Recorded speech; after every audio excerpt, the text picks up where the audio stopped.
Welcome to A edu और ए edu के हमारे इस यूट्यूब चैनल में आप सभी का स्वागत है। तो भारतीय राज्य व्यवस्था या इंडियन पॉलिटी के अंतर्गत आज हम लोग संविधान की उद्देशिका या प्रस्तावना के बारे में चर्चा करेंगे। उद्देशिका अर्थात प्रीम्बल के बारे में। किसके बारे में? प्रीम्बल के बारे में। सबसे पहले इस संविधान की उद्देशिका या प्रस्तावना को किसने शुरुआत किया? तो इसकी शुरुआत की किसने?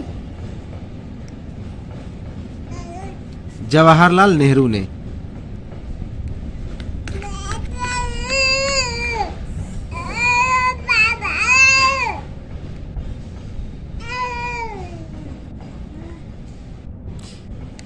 जवाहरलाल नेहरू ने इसकी शुरुआत की या फिर यूं कहें तो इसे पेश किया। इसे संविधान की कुंजी भी कहते हैं। तो संविधान की उद्देशिका या प्रस्तावना को संविधान की कुंजी कहा जाता है। संविधान की कुंजी कहा जाता है। इंपॉर्टेंट है। अब देखिए, यह जो संविधान की उद्देशिका या प्रस्तावना, इसे किसने पेश किया था? तो जवाहरलाल नेहरू ने। सबसे ज्यादा इस पर यदि किसी कोई प्रभाव पड़ा तो संविधान की उद्देशिका या प्रस्तावना पर सबसे ज्यादा यदि प्रभाव पड़ा तो 42वां संविधान संशोधन। इसमें बहुत सारे संशोधन किए गए और उसी के बाद इसे लागू कर दिया गया। 42वां संविधान संशोधन 1976। तो 42वें संविधान संशोधन 1976 के तहत काफी सारे संशोधन किए गए और इसे संविधान की आत्मा भी कहा जाता है। इसे संविधान की आत्मा कहा जाता है। याद रखेंगे, soul of constitution. Soul of constitution कहें, संविधान की आत्मा कहें, तो इसे 42वें संविधान संशोधन को कहा जाता है। तो इंपॉर्टेंट है, इसे याद रखेंगे, काफी इंपॉर्टेंट है। अब देखिए, अब पूछा जाएगा कि यह प्रस्तावना है क्या। तो इस प्रस्तावना के बारे में देखें तो सबसे पहले संविधान के प्रस्तावना की शुरुआत होती है, हम भारत के लोग। इसी से शुरुआत होती है, हम भारत के लोग। भारत को एक संपूर्ण प्रभुत्व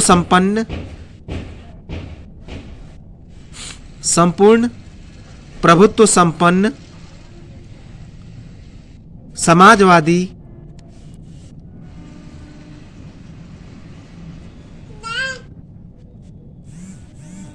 धर्मनिरपेक्ष को ही पंथ निरपेक्ष भी कहा जाता है।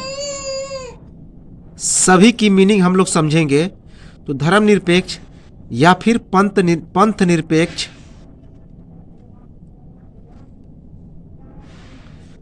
निरपेक्ष लोकतंत्रात्मक गणराज्य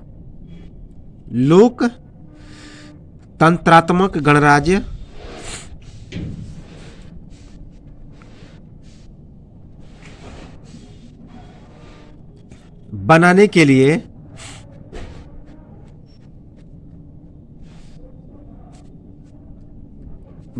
के लिए तथा उसके नागरिकों को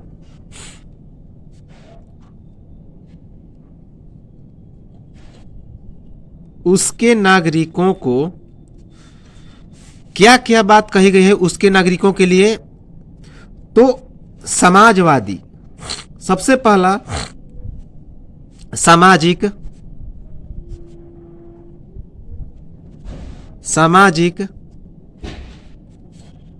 आर्थिक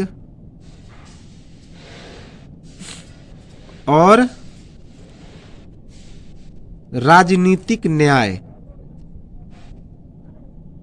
सामाजिक, आर्थिक और राजनीतिक न्याय। उसके बाद विचार,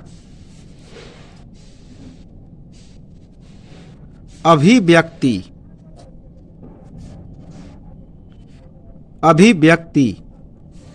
विश्वास,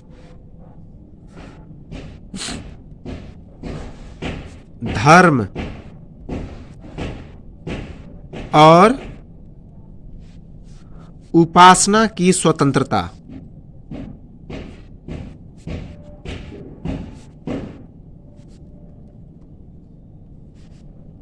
उपासना की स्वतंत्रता, प्रतिष्ठा और अवसर की समानता, प्रतिष्ठा और अवसर की समानता।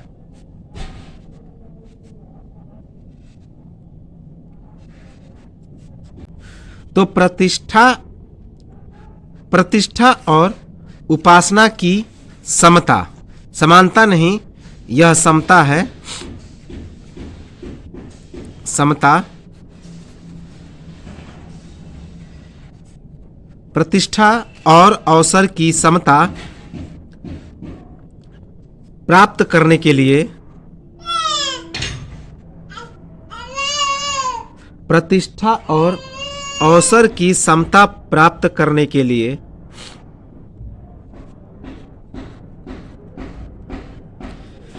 तथा उन सब में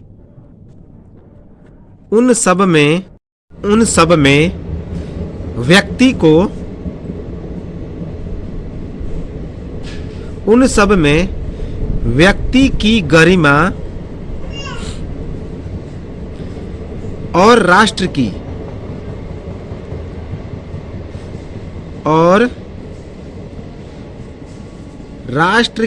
एकता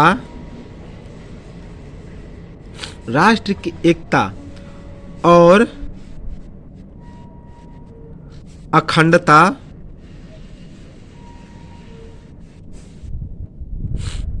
राष्ट्र की एकता और अखंडता सुनिश्चित करने वाली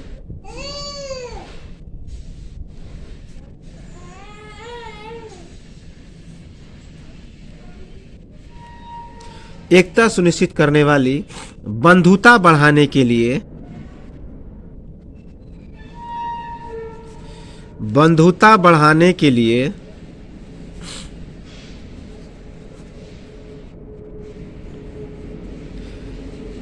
दृढ़ संकल्प होकर, दृढ़ संकल्प होकर, संकल्प होकर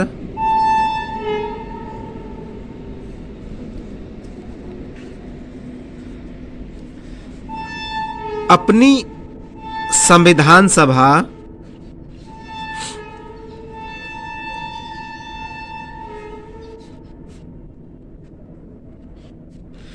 अपनी संविधान सभा में आज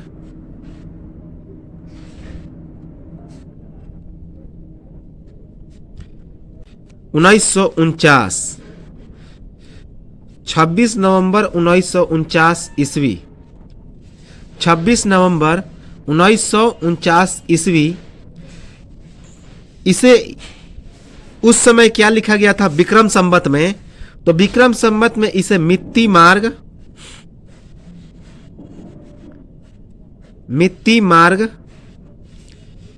शुक्ल शीर्ष शुक्ल सप्तमी, शीर्ष शुक्ल सप्तमी, शीर्ष शुक्ल सप्तमी संवत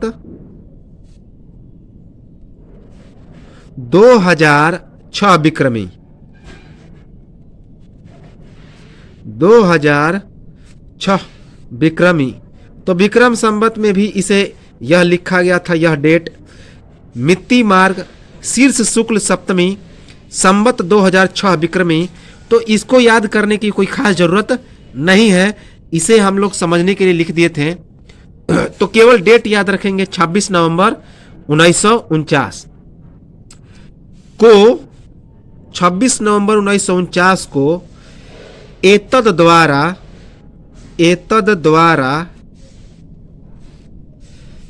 इस संविधान को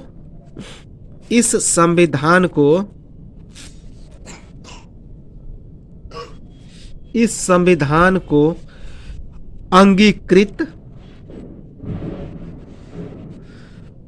अधिनियमित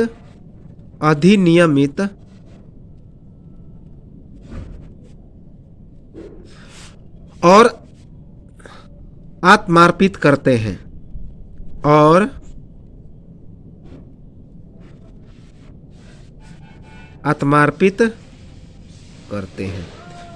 तो यही थी हमारी संविधान की उद्देशिका या प्रस्तावना। तो एक बार फिर से इसे समझ लें और हम लोग सभी चीज़ों को डिटेल में समझेंगे कि इन शब्द का मीनिंग क्या है। सबसे पहले संविधान की उद्देशिका या प्रस्तावना, इसे प्रीम्बल कहा जाता है। उद्देशिका यानी कि प्रीम्बल। इसे किसने पेश किया? तो जवाहरलाल नेहरू ने इसे शुरुआत किया और इसे पेश किया। इन्होंने इसके उद्देशिका या प्रस्तावना को क्या कहा? इसे संविधान की कुंजी कहा, की ऑफ कॉन्स्टिट्यूशन। तो संविधान की कुंजी क्या है? तो इसकी उद्देशिका में है।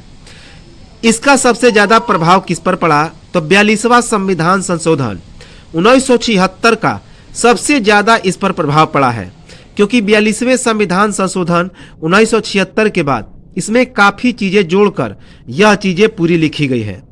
तो कौन कौन चीजें 42वें संविधान संशोधन 1976 के अंतर्गत जोड़ा गया और इस प्रस्तावना के खूबसूरती को बनाया गया, तो हम लोग इसे देखेंगे। अब पहले समझे कि यह प्रस्तावना है क्या।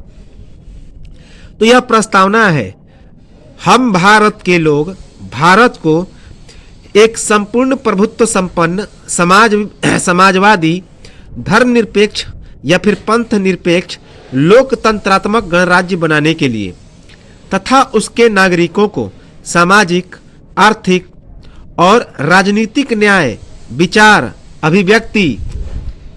अभिव्यक्ति, विश्वास, धर्म और उपासना की स्वतंत्रता, प्रतिष्ठा और अवसर की समता प्राप्त करने के लिए तथा उन सब में व्यक्ति की गरिमा और राष्ट्र की एकता और अखंडता सुनिश्चित करने वाली बंधुता बढ़ाने के लिए दृढ़ संकल्प होकर अपनी संविधान सभा में आज 26 नवंबर 1949 ईस्वी अर्थात मित्ती मार्ग शीर्ष शुक्ल सप्तमी संवत 2006 विक्रमी को एतद द्वारा इस संविधान को अंगीकृत, अधिनियमित और आत्मार्पित करते हैं। तो यही हमारी संविधान की प्रस्तावना या प्रिम्बल थी। अब हम लोग देखें कि इन सब का मीनिंग क्या है। तो इन सब का मीनिंग है, हम भारत के लोग जो है इसको केंद्र बिंदु कहा जाता है। याद रखेंगे कि इसे केंद्र बिंदु कहा जाता है। तो इसके बारे में अब हम लोग डिटेल में समझें। संविधान की उद्देशिका या प्रस्तावना में सबसे पहला चीज है, हम भारत के लोग, अर्थात संविधान में किसे सर्वोपरि माना गया है? तो पूरे भारतीय जितने सारे भारत के नागरिक हैं उन्हीं को लेकर यह संविधान का निर्माण हुआ और उसे ही भारत के समस्त लोगों को केंद्र बिंदु माना गया है। तो याद रखेंगे कि संविधान के अधीन तो कौन कौन से पॉइंट है इसके अंतर्गत, इस प्रस्तावना के अंतर्गत संविधान के अधीन समस्त शक्तियों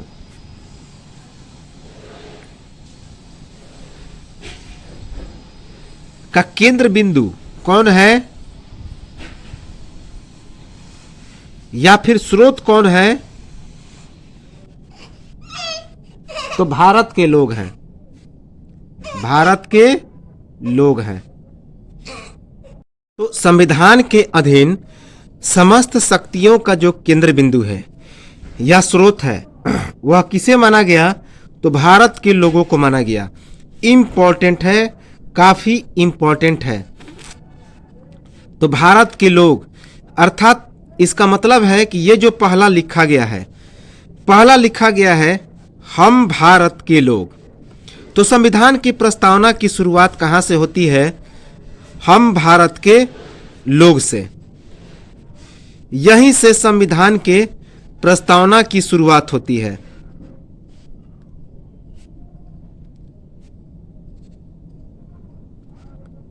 के प्रस्तावना की शुरुआत होती है हम भारत के लोग से। इसका मतलब क्या है कि जितने सारे शक्तियां हैं, जितने सारे हमारे जो संविधान की जो शक्ति है, उसका सबसे केंद्र बिंदु है कौन? तो भारतीय जनता, भारतीय नागरिक। याद रखेंगे, समस्त शक्तियों का केंद्र बिंदु कौन है या स्रोत है? भारत के लोग या भारत की जनता। याद रखेंगे, भारत की जनता। यानी कि संविधान जो है, संविधान अपनी शक्ति किससे प्राप्त करता है? सीधे जनता से प्राप्त करता है, सीधे जनता से प्राप्त करता है।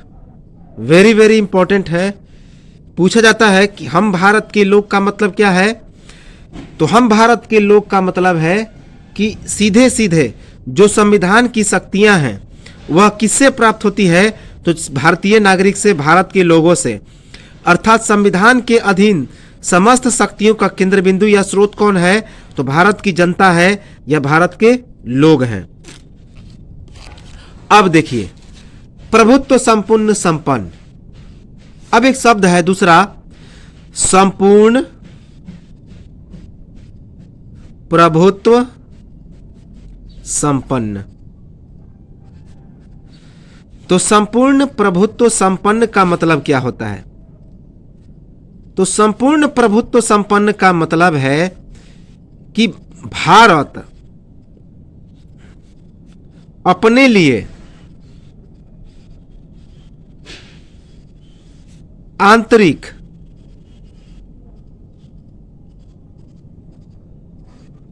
और विदेशी, आंतरिक और विदेशी दोनों मामलों में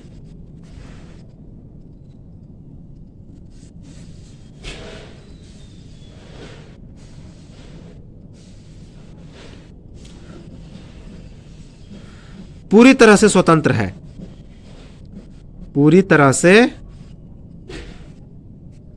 स्वतंत्र है।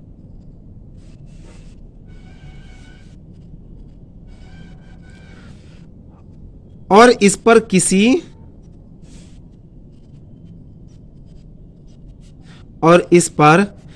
किसी भी राष्ट्र का कोई दबाव नहीं है, किसी भी राष्ट्र का कोई दबाव नहीं है।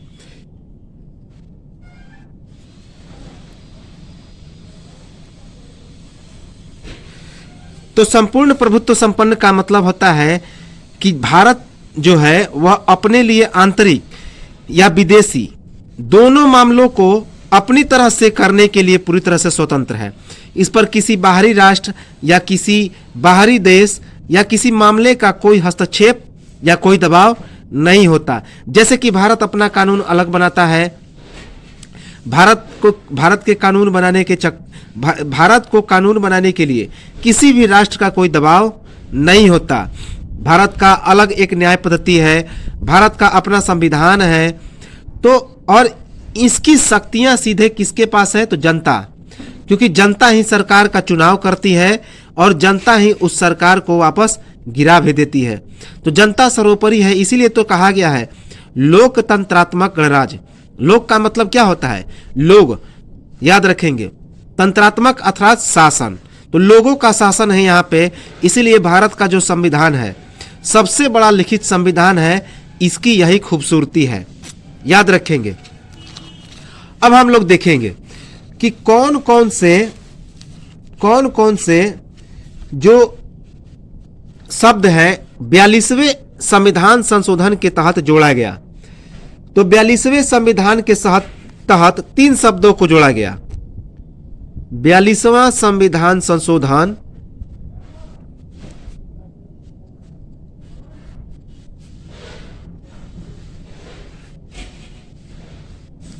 42वां संविधान संशोधन के तहत, जो कि 1976 में लागू किया गया था 42वां संविधान संशोधन, तो उसके तहत 3 शब्दों को जोड़ा गया।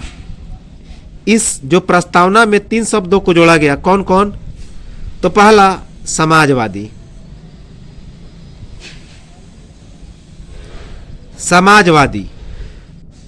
दूसरा पंथ निरपेक्ष,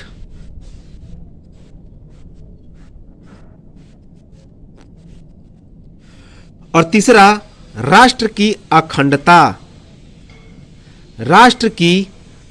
अखंडता। याद रखेंगे, तीसरा क्या जोड़ा गया? राष्ट्र की अखंडता।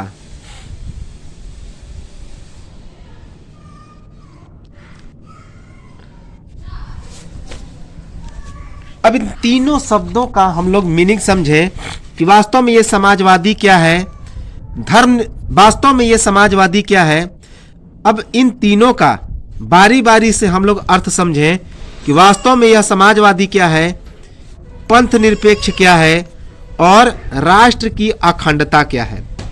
तो सबसे पहले समाजवादी का मतलब होता है कि उत्पादन के जितने सारे साधन हैं, उत्पादन के जितने सारे साधन हैं, उत्पादन के सभी साधनों पर किसका नियंत्रण होता है? तो सरकार का। उत्पादन के सभी साधनों पर सरकार का नियंत्रण है, याद रखेंगे। और इसे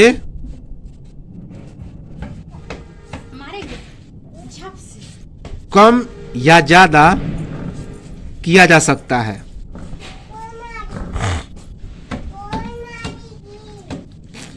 कम या ज्यादा किया जा सकता है। उसके बाद है पंथ निरपेक्ष। एक चीज और याद रखेंगे, समाजवाद को लोकतांत्रिक समाजवाद भी कहा जाता है। इसे क्या कहा जाता है? लोकतांत्रिक समाजवाद।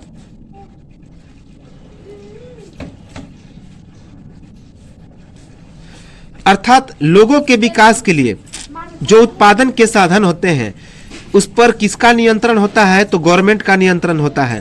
और इस नियंत्रण को बढ़ाया भी जा सकता है और घटाया भी जा सकता है। इसी कारण तो यह लोकतांत्रिक समाजवाद कहा जाता है। अर्थात लोगों के समाज के लिए जो काम किया जाता है वही लोकतांत्रिक समाजवाद है। इसके बाद है पंथ निरपेक्ष, जिसे धर्म निरपेक्ष भी कहा जाता है। अर्थात सभी लोग अपने अपने धर्म या अपने अपने समाज को मानने के लिए स्वतंत्र हैं। इसका मतलब क्या है कि यह जो सरकार है, सरकार का अपना कोई धर्म नहीं, सरकार का अपना कोई धर्म नहीं है। सरकार अपना कोई धर्म नहीं बना सकती, याद रखेंगे। सरकार का अपना कोई धर्म नहीं है और इसके लिए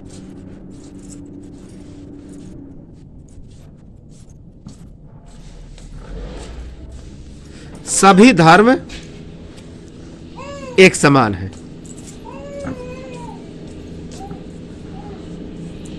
तो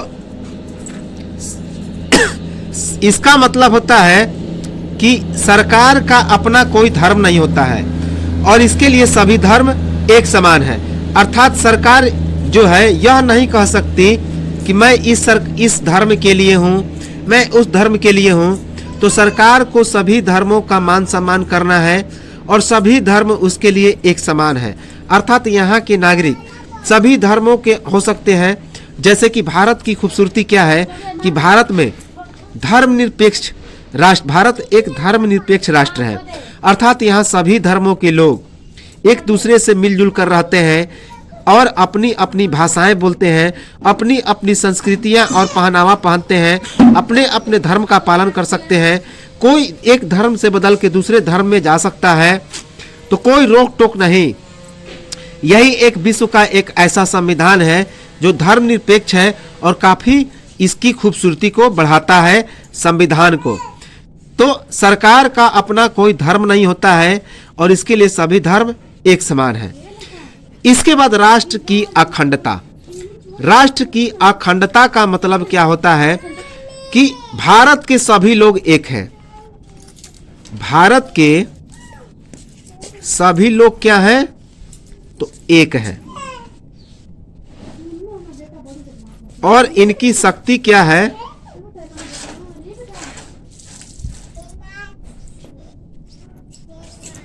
अटूट है, अर्थात इसकी एकता को कोई तोड़ नहीं सकता।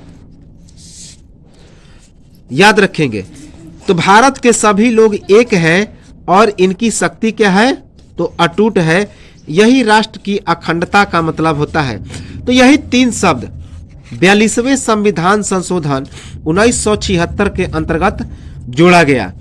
याद रखेंगे, काफी इंपॉर्टेंट है।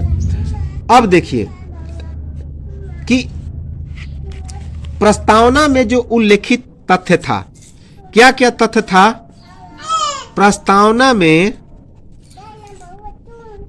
उल्लेखित तथ्य?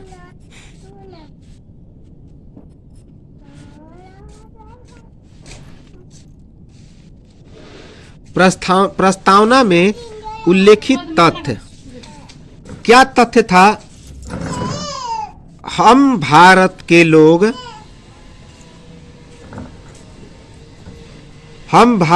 लोग डैश डैश इस संविधान को, अभी हम लोगों ने इसे देखा है तो वही चीज हम दोहरा रहे हैं। इस संविधान को अंगीकृत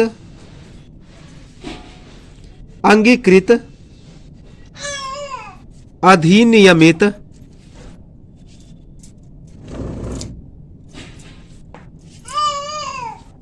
और आत्मार्पित करते हैं।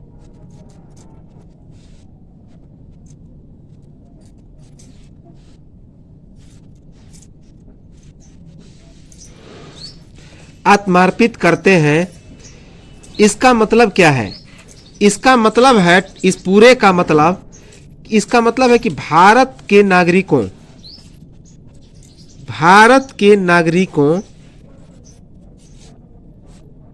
या लोगों को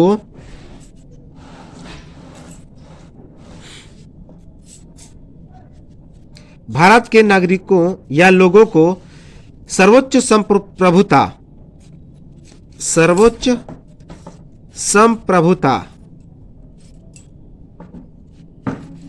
की उद्घोषणा करते हैं। तो इसका मतलब तो यही हुआ कि भारत के नागरिकों या लोगों की सर्वोच्च संप्रभुता की क्या करते हैं? तो सर्वोच्च संप्रभुता की उद्घोषणा करते हैं। तो इन सभी जो प्रस्तावना है, इसका एक ही मतलब हुआ कि जो समस्त शक्तियां हैं, संविधान की समस्त शक्तियां, यह जनता के हाथों में है, लेकिन पूरी तरह से जनता के हाथों में नहीं है। उसके नियम बनाने का अधिकार संसद को है, लेकिन संसद भी पूरी तरह से स्वतंत्र नहीं। उसको भी देखने के लिए न्याय है, न्यायालय की व्यवस्था है। तो सभी एक दूसरे से चैन से जुड़े हुए हैं। तो यही संविधान की सबसे बड़ी खूबसूरती है, लोकतंत्रात्मक संविधान है। याद रखेंगे, भारत के संविधान की उद्देशिका या प्रस्तावना। अब देखिए, इस प्रस्तावना को लिया कहां से गया? तो प्रस्तावना को जो है, तो भारतीय संविधान की जो प्रस्तावना है,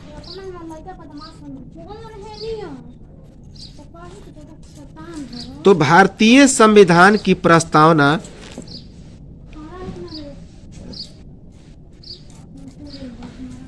कहां से लिया गया? तो अमेरिका से लिया गया। सबसे इंपॉर्टेंट सवाल तो यही है कि भारतीय संविधान की प्रस्तावना कहां से लिया गया? तो अमेरिका से लिया गया। और भारतीय संविधान की भाषा कहां से ली गई? तो भारतीय संविधान की भाषा या फिर यूं कहें तो भाव, यह लिया गया ऑस्ट्रेलिया से। तो इस चीज को हालांकि हम लोग देख चुके हैं कि भारतीय संविधान की प्रस्तावना को लिया गया अमेरिका से, लेकिन इसकी भाषा या फिर भाव कहां से लिया गया? तो वो ऑस्ट्रेलिया से लिया गया। अब चूंकि इसमें एक सबसे इंपॉर्टेंट डेट, जिसका इस डेट का नाम है 26 नवंबर 1949, इसी के दिन भारतीय संविधान को क्या किया गया? तो भारतीय संविधान का अंतिम रूप दिया गया, लागू किया गया 1950 को, 26 जनवरी 1950 को, लेकिन 26 नवंबर 1949 को इसे पूरा कर लिया गया, निर्माण किया गया। इसी कारण 26 नवंबर 1949 को क्या मनाया जाता है?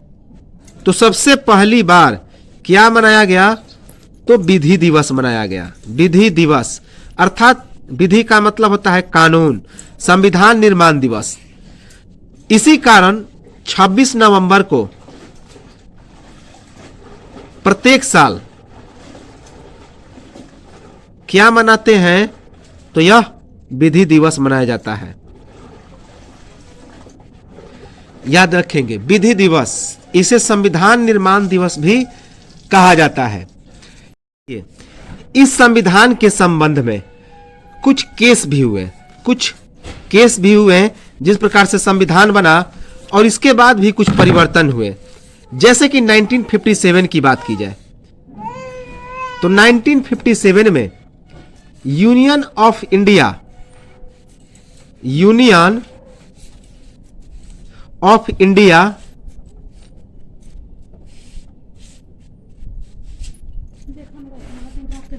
बनाम मदन गोपाल, तो एक केस हुआ मदन गोपाल ने किया था। किसके विरुद्ध? यूनियन ऑफ इंडिया के विरुद्ध। कब? 1957 में। 1957 में तो यह जो निर्णय लिया गया, इसमें एक निर्णय लिया गया था। तो मदन गोपाल नामक एक शख्स ने केस किया था 1957 में यूनियन ऑफ इंडिया के विरुद्ध। इसी कारण इसे 1957 यूनियन ऑफ इंडिया बनाम मदन गोपाल केस कहा जाता है। इसमें मुद्दा क्या था? तो मुद्दा क्या है? सुप्रीम कोर्ट ने निर्णय दिया कि संविधान की प्रस्तावना को न्यायालय में परिवर्तित नहीं किया जा सकता। क्योंकि यह जो जब संविधान बना था तो उसमें इस मदन गोपाल का कोई केस था, तो उसे न्यायालय ने परिवर्तित कर दिया। तो जिसके विरुद्ध ये कहां पे गए? तो सुप्रीम कोर्ट में गए। तो संविधान के इस नियम के विरुद्ध सुप्रीम कोर्ट ने क्या कहा? तो सुप्रीम कोर्ट ने कहा कि संविधान की प्रस्तावना को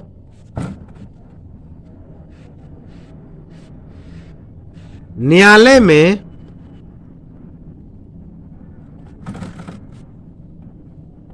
परिवर्तित नहीं किया जा सकता। इसमें सुप्रीम कोर्ट ने कहा कि संविधान की प्रस्तावना को न्यायालय में परिवर्तित नहीं किया जा सकता। अर्थात जो प्रस्तावना बन गया है, तो इस प्रस्तावना को कोई भी कोर्ट या कोई भी न्याय इसे बदल नहीं सकता है।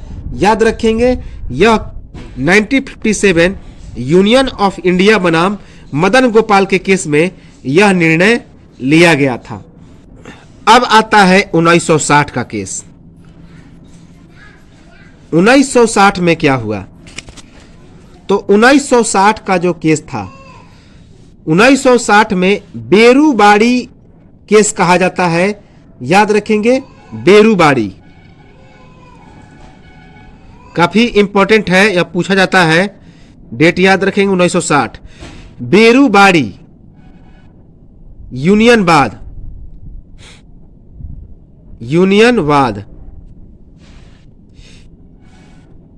इस केस में क्या कहा? इस केस में सुप्रीम कोर्ट ने कहा, तो सुप्रीम कोर्ट ने क्या कहा? सुप्रीम कोर्ट ने कहा कि जो उद्देशिका है, जो उद्देशिका है यह संविधान का अंग नहीं है, यह संविधान का अंग नहीं है, और चूंकि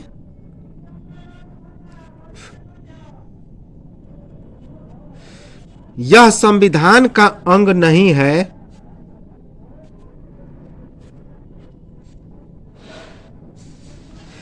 चूंकि यह संविधान का अंग नहीं है,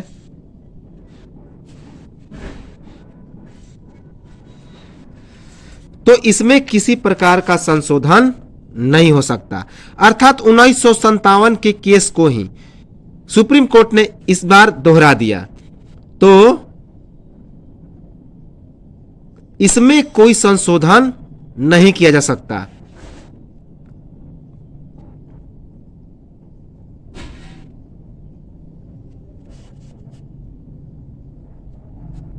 नहीं किया जा सकता, नहीं किया जा सकता। साथ ही साथ एक बात और कहा, सुप्रीम कोर्ट ने एक बात और कहा। क्या कहा? सुप्रीम कोर्ट ने कहा कि जहां पर संविधान की भाषा स्पष्ट नहीं, संविधान की भाषा स्पष्ट नहीं, अर्थात किसी केस का समाधान, अर्थात किसी केस का समाधान, अर्थात किसी केस का समाधान संविधान के अनुसार नहीं निकल रहा।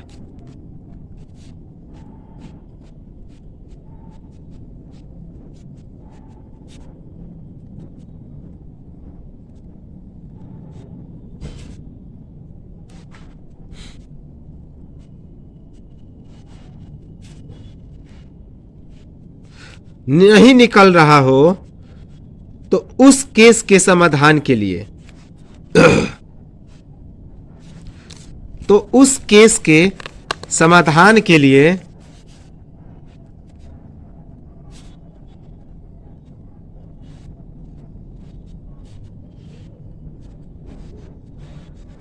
उद्देशिका के भाव या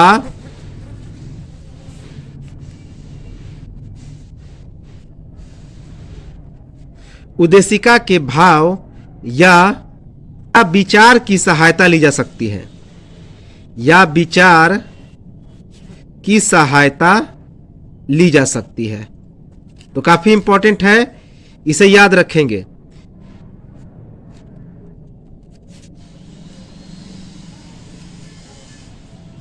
सकती है तो बहुत इंपॉर्टेंट है, इसे एक बार फिर से रिकॉल करके देख लें कि 1960 में क्या हुआ।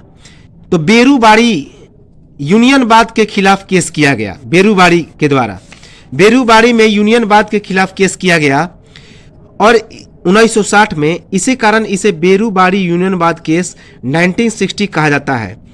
इसमें सुप्रीम कोर्ट ने कहा कि उद्देशिका संविधान का अंग नहीं है, और चूंकि यह संविधान का अंग नहीं है तो इसमें किसी प्रकार का संशोधन नहीं किया जा सकता।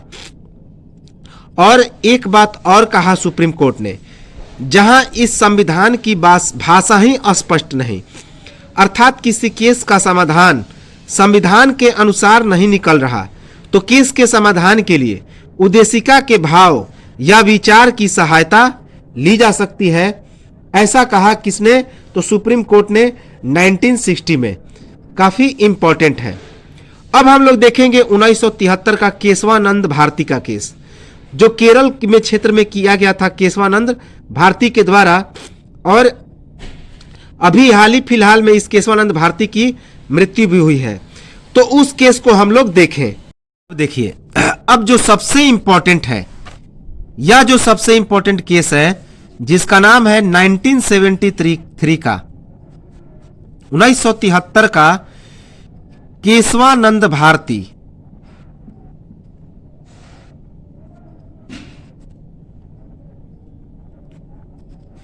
बनाम केरल राज्य क्षेत्र।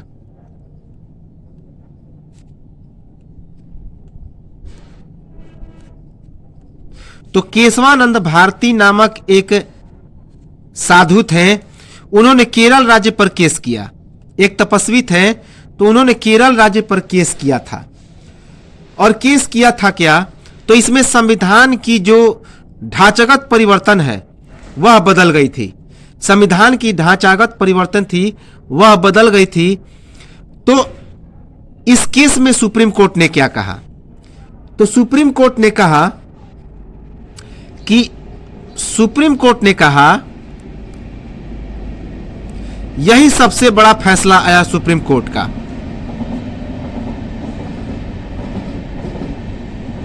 सुप्रीम कोर्ट ने कहा कि उद्देशिका या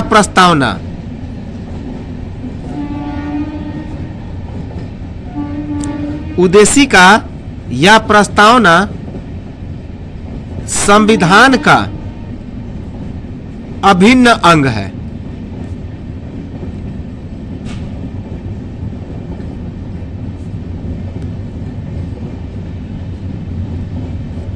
संविधान का अभिन्न अंग है,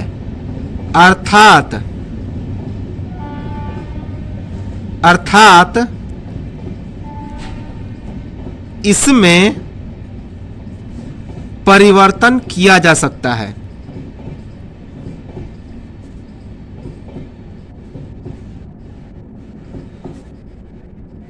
परिवर्तन किया जा सकता है।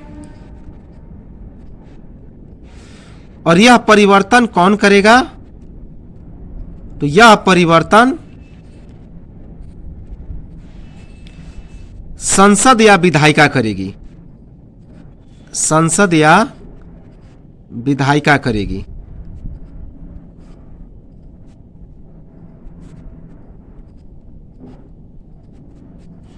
अर्थात जो पावर दे दिया सुप्रीम कोर्ट ने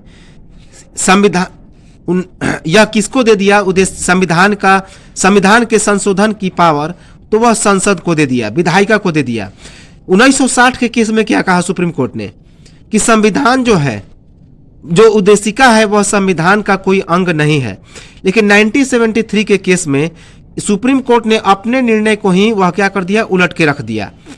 और इसमें कह दिया कि नहीं, इस उद्देशिका में भी परिवर्तन संभव हो सकता है, लेकिन वह संभव किसके द्वारा है? तो संसद के द्वारा। लेकिन ऐसा नहीं है कि वह डायरेक्ट परिवर्तन कर देगी। इसमें भी परिवर्तन करने के कुछ क्या है? तो नियम और शर्त है। क्या शर्त है? कि शर्त क्या है? कि परिवर्तन करने के समय सुप्रीम कोर्ट ने यह शर्त लगा दिया कि जब संसद परिवर्तन करेगी तो परिवर्तन तभी संभव है कि परिवर्तन के समय संविधान के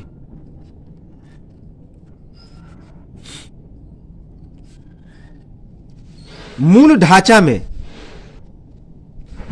संविधान के मूल ढांचा में कोई परिवर्तन नहीं होना चाहिए।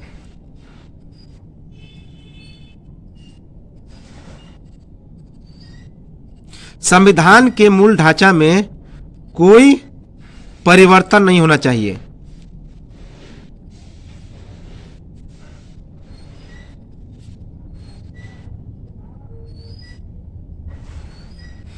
अर्थात एक तरफ जहां संसद को तो पावर दे दिया सुप्रीम कोर्ट ने, उच्चतम न्यायालय ने, सर्वोच्चतम न्यायालय ने, कि ठीक है, आप इसमें यह जब उद्देशिका संविधान का अंग है, तो उसमें जाहिर सी बात है परिवर्तनशील है, इसमें परिवर्तन किया जा सकता है। तो परिवर्तन कौन करेगा? तो यह अधिकार दे दिया सर्वोच्च न्यायालय ने किसे? तो संसद को, अर्थात विधायिका को, जिसके अंतर्गत लोकसभा, राज्यसभा और राष्ट्रपति आते हैं, जो हम लोग आगे पढ़ेंगे। तो यह भी शर्त दे दिया, ठीक है आप परिवर्तन तो करेंगे, लेकिन जो इसकी मूल ढांचा है उसमें किसी प्रकार का परिवर्तन नहीं होना चाहिए, याद रखेंगे। और यह भी कह दिया, और सुप्रीम कोर्ट ने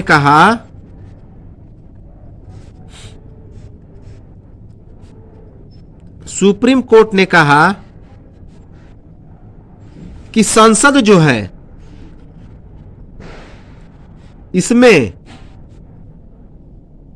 कोई नकारात्मक संशोधन नहीं कर सकती है, कोई नकारात्मक संशोधन नहीं कर सकती है।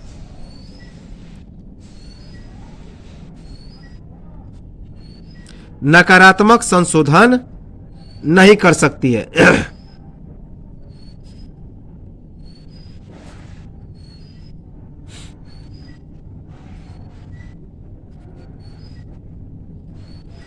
हाँ, अगर वो संशोधन करती है, अगर संसद जो संशोधन करती है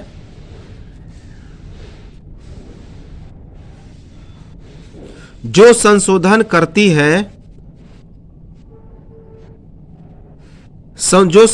करती है और उससे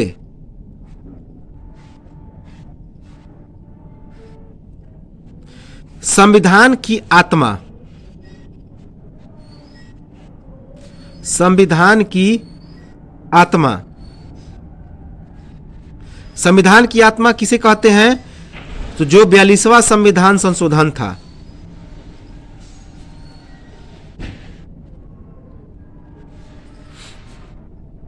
(1976),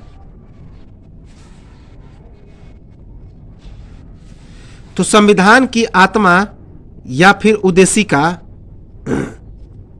मूल उद्देशिका इसी में है।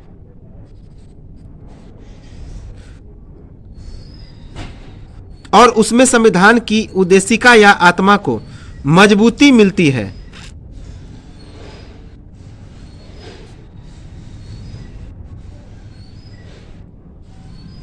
तो यह संशोधन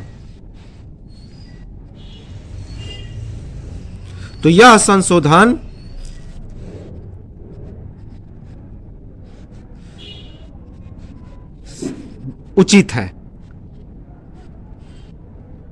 यह भी कह दिया। तो सुप्रीम कोर्ट ने कहा कि ठीक है आप संसद संशोधन करेगी, लेकिन उसके संशोधन करने के बाद यदि उसमें कोई परिवर्तन होता है नेगेटिव, अर्थात काट छाट होता है, तो यह संभव नहीं। लेकिन यदि उससे मजबूती मिलती है संविधान की आत्मा को या संविधान की प्रस्तावना को, तब तो संशोधन बहुत ही उचित है, बहुत ही अच्छा है। और इस सिद्धांत का क्या नाम दिया सुप्रीम कोर्ट ने? तो मूल ढांचा का सिद्धांत नाम दिया। मूल ढांचा का सिद्धांत,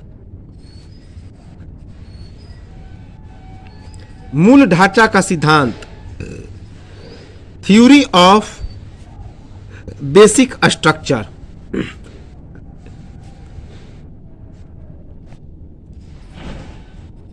और सुप्रीम कोर्ट ने इसे मूल ढांचा का सिद्धांत कहा। याद रखेंगे, काफी इंपॉर्टेंट है, बहुत इंपॉर्टेंट है। तो ये तो था हमारा प्रस्तावना या उद्देशिका। तो 2-3 बार यदि उद्देशिका या प्रस्तावना को पढ़ेंगे हम लोग, तो यह चीजें आसानी से समझ में आ जाएगी। और उद्देशिका या प्रस्तावना को हम लोग डिटेल में याद भी कर लेंगे। तो मिलते हैं हम लोग अगले वीडियो में। लाइक, सब्सक्राइब और कमेंट जरूर करें कि वीडियो कैसा लगा। और इंडियन पॉलिटी को हम लोग पूरा डिटेल में समझेंगे, पूरा डिटेल में। तो तब तक मिलते हैं हम लोग अगले वीडियो में। नमस्कार, जय हिंद।